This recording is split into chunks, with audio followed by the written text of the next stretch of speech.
Hi, and welcome to what's turning into a fairly regular midweek slot where we pick up from Luke's Gospel bits and pieces that we didn't get to touch on in our Sunday services. This week, we had Christian preaching to us about the start of Luke 9, and Linda picks up just after that with some thoughts on the next bit of Luke's Gospel.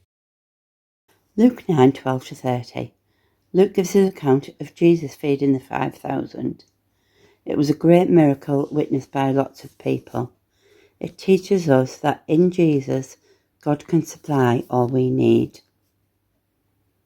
Jesus then went on to ask his disciples, "Who do people say I am?" They answered, "Some say John the Baptist. Others say Elijah or one of the prophets." He asked, "What about you?"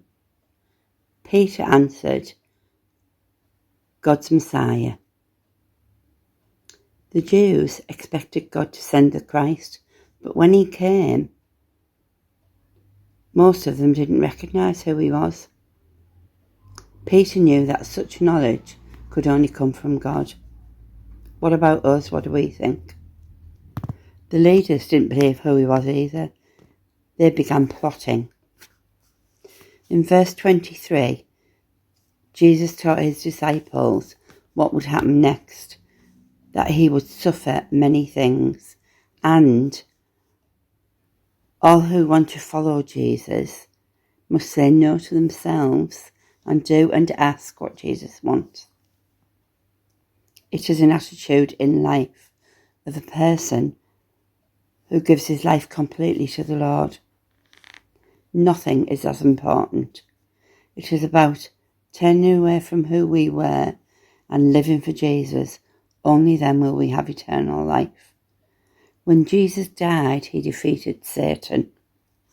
He took all our sins upon himself. He died to set us free.